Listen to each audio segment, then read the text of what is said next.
welcome back. We are entering into, or in the midst of a changing market. I hate to use that word, shifting market, whatever, but there's a lot of stuff going on economically surrounding not just stuff in the States, but globally that are affecting the real estate market and just the economy in general. And we're entering into, kind of the beginning part of the year where we start to talk about business planning and planning for next year. And that's even more important today in the upcoming couple of weeks and months about getting your stuff together to be able to put together your plan for next year, because what does next year look like? And it's hard to say, okay, what do I need to do next year to be able to meet and do what I did the previous year? Because ideas and thoughts of what your goals are for next year may be different just because of market environments and things of that nature. So that's kind of what we're going to cue on today is getting yourself ready to plan, maybe not actually the planning process, but what you need to do over the next few weeks to be ready to start planning for your 2023 business year. Yeah, and it is a little early than we would typically do this, but because of the changes going on, it's probably a good time to go ahead and look into this right now, because you may be way off of your plan that you had for the remainder of this year, and maybe you need to adjust. Absolutely. So as we delve into this, what are the first things that someone needs to do when getting prepared? I mean, got to get yourself organized, got to get information, get hard numbers together. But what's the first step? Probably the first thing is, well, hopefully you are tracking your cash inputs and cash outputs. So let's say what you probably need to do is go ahead and collect what revenues look like for the past year or months or whatnot, expenses, what you're spending on certain things. Collect all that data, and that'll be able to show you kind of where you're at from a profit standpoint. Okay. And so when you're gathering that information, hopefully you have tracked that stuff. But let's kind of pull it back and just elementary. Those that have never business planned before, that have been basically running in this business for the past 3 years by the seat of their pants because money was there and they've been able to pay their bills. Where do I start? I mean, I don't have this tracking of stuff. So where can I go to? Let's just brass tacks where I can go to get enough good information to get started. If you're with a firm's going to keep up with your revenue, the revenues, the commissions that have come in from your sales. So they're going to be able to keep up with all that revenue from that standpoint. Your expenses are on you. I mean, if you're not tracking that, unless you're paying cash for stuff, you should be able to go back and check, credit card statement balances, bank statements, things like that, to kind of see, what you've been spending on. But I would, if you're not doing this already, I would highly suggest you have some kind of check register that keeps up with all this, like a QuickBooks or something along those lines. Sure. And your QuickBooks, Quicken, something that you can easily be able to go to. And maybe that's where we start. Maybe that's the process of folks that are not tracking anything. Maybe that's what we do for 2022, because we have time. And if you take the time, just pull your check registers out for the better part of since January 1. And if you don't have it in an electronic form, QuickBooks or whatnot, Quicken, just put it in there. Take the time, go through your reconciliation, put it in there, categorize them, and then the cool thing about it is, when you want to, all you do is hit a button, you get a report of what your expenses are. Yeah, and let's dial that back even more too, because people will say, well, why do I need to do this? If you don't track and if you don't know, if you don't plan, then how do you know when you have success or failure? You don't. You're just, like you said, flying by the seat of your pants. And then you have to ask yourself, especially in times like this, does this make sense for me to stay in this business? How do you answer that question if you don't have that stuff in front of you? Unfortunately, that answer is a lot of time a guttural thing. I mean, I feel like it feels bad, it feels good, and so I move forward or I get out. Which the whole idea of the acres of diamonds things, where if you knew you were just about right there, you keep digging and you're going to be able to get to where you need to be. But yeah, you're right. You have to know where you are, because running a business is like trying to dial in the audio or specific really things with just minute changes.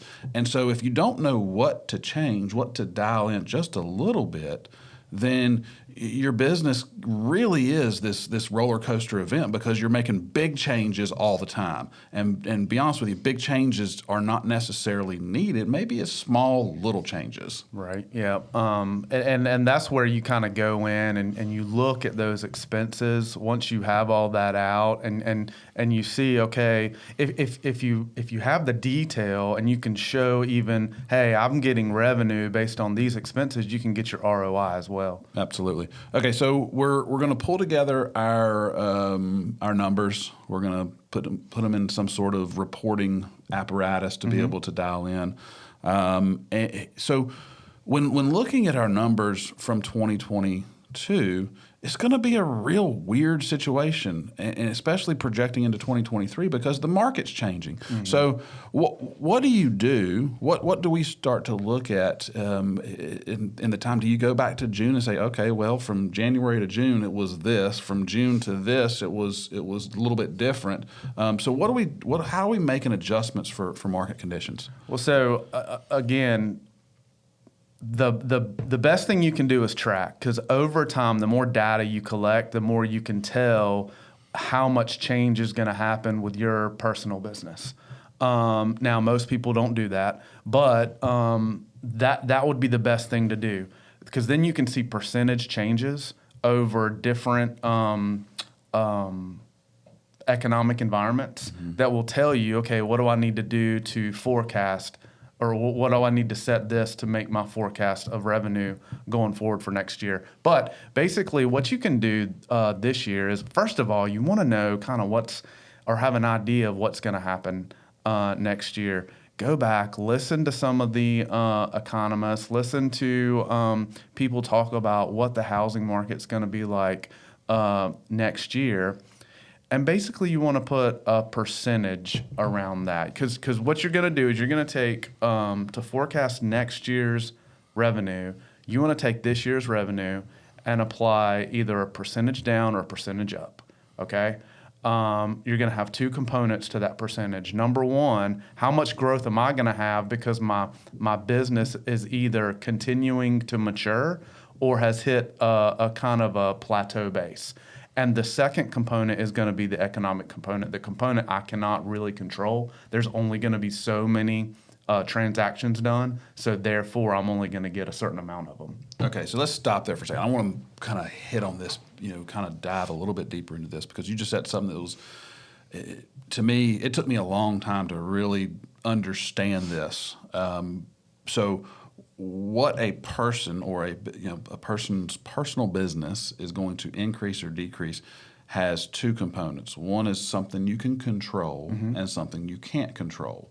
And unfortunately, in working with a lot of real estate agents, a lot of them, their growth over the past few years has really been market driven versus personal control driven. They've been riding the wave, and the wave has been at their back, and it's just been sending them down a really profitable road. Well, that's the market shift that we're going to. So the economic environment is doing a little bit of a shift. Not that it's going to be going backwards, but it's not going to be this big, this big gush of wind at your back pushing you forward towards profitability, regardless of what you do. So it's important to understand that you are where you are based upon the market, but you're also where you are based upon personal things that you do. And are you going to increase what your activities are, what you were doing to get there, or are you going to do more of the same? If you're going to do more of the same, then the economic environment is going to drive your business versus you driving your business. Yeah, and and diving more into that piece. So again, in tracking, if you're tracking your lead generation activities, then you can go back and see how much business has come from X amount of lead generating activities, and then it'll tell you how many of these activities you need to do to get to this number of revenue. So then you have that knob. You can adjust that knob up or down based on, okay, if it took 5 of this type of lead generating activity per day to get to this revenue, and I want to double that revenue, then I need to take theoretically that 5 up to 10 a day. Sure. And at the end of the day, planning is very simple. We start working with these big numbers, these annualized profit numbers, annualized revenue numbers.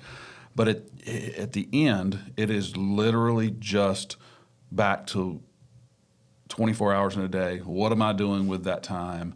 And how am I maximizing that time to be able to drive the revenue? Because those are the activities you can control to be able to increase or decrease your revenue and thus your expenses and profit. And it really gets down into planning is all about what my daily habits are going to be and how do I build around that. Yeah. And then also, again, you need to see when you're putting this, when you're dialing this number of, hey, I need to have this number next year. When you're dialing that in, you've got to go back and look at all the expenses. You've got to look at what it costs you to live. You got to look at what it costs you to run your business. And that needs to be the minimum of your revenue goal for the following year. And then again, you adjust that lead generation knob up or down to get to that point. So what you're saying is what I needed in 2023 just to live is going to be slightly different than in 2021 or 2022 because of just the cost of living, inflation, and those things need to be adjusted along the way, not just kept constant. Yeah. I think 2023 is going to be a little bit different of a planning environment. You can't just normally you're going to be able to go, okay, what do I need? It's going to be very similar to last year. How do I take this thing up or down because I want to get to this number? 2023 may be a little bit different because I don't know. I could be wrong. We're probably all going to be adjusting our spending habits just a tad. So therefore, it's going to be more of a practice of, okay, do I adjust the amount of spend that I'm putting into Zillow, or do I adjust the amount of spend that I've got on this follow-up system that I'm using, an assistant that I'm using, et cetera, et cetera. Sure. And I would say that also bears down into personal expenses. You're going to see people adjust their personal spending habits based upon just sheer cash flow of what's going on in the world. Sure. So okay, so we've dialed into getting the tracking numbers. We're going to look at revenue. We're going to look at our expenses. So in this time period of and I don't want to go down a road of contraction and reduction and stuff, but let's talk about, because this is going to be going in people's heads, how do we evaluate our spend? What are we looking at when someone looks at, you just mentioned a couple of them, whether it be investing in your sphere of influence, buying leads through Zillow, nurturing your leads via CRM programs, whatever it may be. There's a ton of ways we can spend money growing our business, or at least servicing our business. How do we evaluate those things to determine if we want to make a small tweak in the dial something back, dial something up, and how do we determine where we focus on that? Because some of these things are fluctuating. The cost of leads are going up in certain areas. They're going down in certain areas. The cost of the you know, postage for, I mean, just the cost of a stamp adjust your spend habits when you're running a business. So first of all, I'm going to say again, tracking is the most important thing you can do.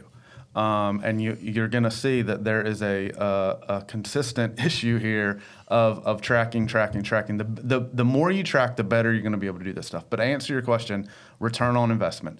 How do you see if what you're doing is working? Is basically what you're asking. And by getting that return on investment, knowing what that return on investment is. Now, question is, what's the investment? What's that return that I'm looking for? You know, we're back to that continuum of time or money. Okay, it all ends up kind of going to money, but there are some things that you may not get a direct return on revenue for, but it may give you back time that allows you to put more of your time into some of these higher revenue generating activities. We've talked about it, you know, a couple times, the whole dollar productive time and doing it. So like, for example, leveraging. Anytime you leverage, you're going to get that. But probably what you're really looking for is, okay, so I'm putting $10,000 into buying these leads. If those leads generated, you know, $10,000 of return, then basically you've got no return on investment, okay? For every dollar you put in, you got $1 back. You didn't lose anything, fantastic, but you didn't gain anything either. So in order to know this, you have to go back and track that stuff. But those are the things when you're looking to tweak, that's what you want to tweak. If something's bringing you a 50% return on investment and something's bringing you a 5, which do you want more? Absolutely, this is the 50, no question. You know, tracking expenses, if you have a check register and you're putting stuff in, tracking expenses is easy. It's the tracking of the revenue, which is, and where the revenue was derived from, is a little bit more nuanced. And kind of when we go into that, how do we really track what that is? You ask questions. So how do you track the revenue? You ask questions. You talk to your clients when you're sitting on them.